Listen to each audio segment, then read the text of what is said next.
The next question posed is by Junaid, India, but living in Kuwait. If a medical doctor gives some medical advice which is contrary to the advice from our Prophet Muhammad, peace be upon him, what will we have to do? I ask this question because my wife, she's pregnant, has been advised by the gynecologist to lay down by directing towards her left side in order for the baby to have blood circulation. But I heard that in Islam, sleeping by pointing towards our right side is sunnah. Could you please educate me, sir? As far as if a doctor gives you advice which is contrary to the teachings of Islam, teachings of Allah or teachings of the Prophet, what should you do? Basically in Islam there are 5 categories of things. One is which is fard, which is compulsory. One which is mustahab, as we say as sunnah, which is recommended. The third is mubah, that is permissible, optional. And the fourth is makruh, that is discouraged. And the fifth is haram, which is prohibited. When you do what is fard, if you do it, you get plus point. If you don't do it, you get negative points. In the mustahab, in the sunnah, which is encouraged, if you do it, you get plus points. If you don't do it, you get no negative points. Mubah is permissible, optional. Whether you do it or you don't do it, there's no negative, there is no positive points. As far as makruh is concerned, which is discouraged, if you don't do it, you get positive points. If you do it, you get no negative points.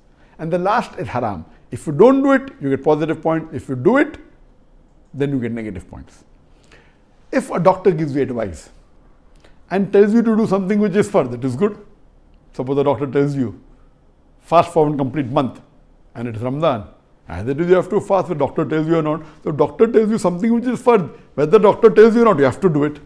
If doctor tells you something which is a sunnah or which is mustahab, for example, doctor tells you sit and drink water. It is good for your health. And you sit and drink water. Whether doctor tells you or not, it's a sunnah. And the Muslim should do it as far as possible. So there's no problem at all. If doctor tells you something which is mubah, which is permissible, optional, no harm. If the doctor is an expert, as long as the doctor is qualified, follow it. Now the basic precaution comes in the last 2 sections.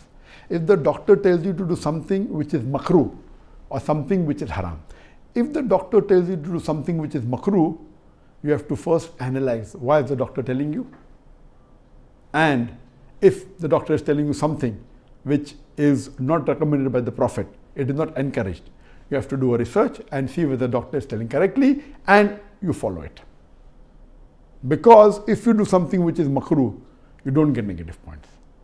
If you don't do it, you get positive points. But the Quran at the same time tells you, فَاسْأَلُوا أَهْلِ الذِّكْرِ إِن كُنتُمْ لَا تَعْلَمُونَ, in Surah Anbiya, chapter number 21, verse number 7, and Surah Nahl, chapter number 16, verse 43, that ask the person who is knowledgeable. So if a doctor who is a knowledgeable person, you have to confirm that he is a good qualified doctor, he is not a quack and not just telling something which is out of the way.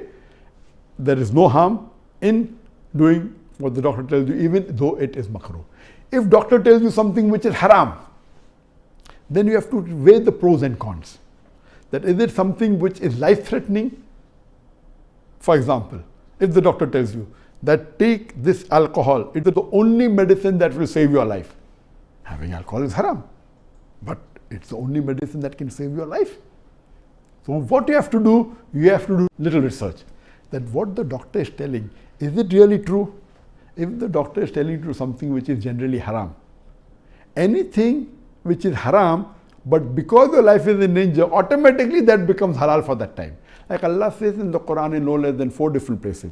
In Surah Baqarah chapter 2 verse number 173. In Surah Ma'idah chapter 5 verse number 3. In Surah Nahl chapter 16 verse 115. And Surah Anam chapter number 6 verse number 145. That if unwillingly you disobey Allah subhanahu wa ta'ala, then Allah is Rahman or Rahim. After saying, Hurrimat alaykumul maytutu waddamu walahmul khinzir wama uhilla li ghayrillah bi, forbidden for you for food, dead meat, blood, the flesh of swine, and any food on which other than Allah's name is taken. These 4 things are prohibited. But the verse continues, if unwillingly, if you disobey Allah as a requirement, then Allah is Rahman or Rahim, He forgives you. For example, if you go in a boat and there is no food, and you have been out at the sea for several days, and the only food available is pork. Pork is haram. But that time to save your life, having pork becomes permitted because it's going to save your life. But the moment you come to shore, pork again becomes prohibited. So similarly, in this situation, the doctor tells you that alcohol is the only medicine that can save you. You have to research. Is the doctor what he's saying is right? Is there any other alternative? If there is an alternative, for example, the homeopathy medicine contains alcohol. But homeopathy medicine is not the only medicine that can cure you. So if you go out of the way and have homeopathy medicine, it is not Islamic. Because most of the homeopathy medicine contain alcohol. Suppose if you have cough and if the cough syrup contains alcohol, you should not have that. There are other alternatives. If you are feeling cold and doctor tells you, have alcohol, have beer. Beer keeps you warm. Have honey. Honey will keep you more warm. So if there is an alternative for the thing requested by the doctor, do the alternative. If there is no alternative and that's the only thing that can save your life, so if in the situation of life and death or detrimental point, it becomes permitted for you. Quran has given the permission. If the doctor is telling you something to do which is makruh, then do your research and weigh the pros and cons. Is the treatment really required? Ask me something which is against the sunnah. Sunnah will give you blessing. Based on that, if you do something which is makruh, it's not a sin at all. It is permitted. In this case, a prophet did tell the Muslims that when you sleep on the right side.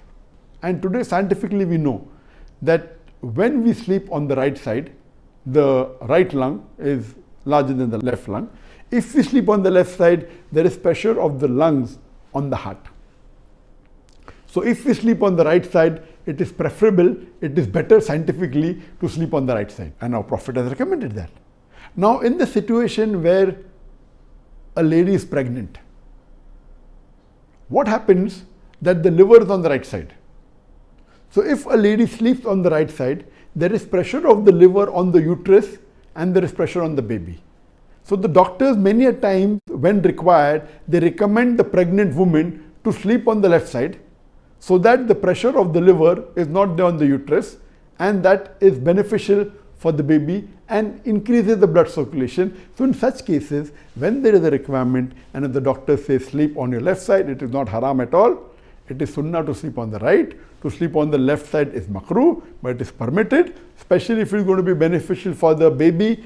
And if it's a requirement, then at that moment at least, till the baby has problem or till you deliver, sleeping on the left side is preferable than to sleep on the right side. We have to weigh the pros and cons and then take the decision. Hope that answers the question.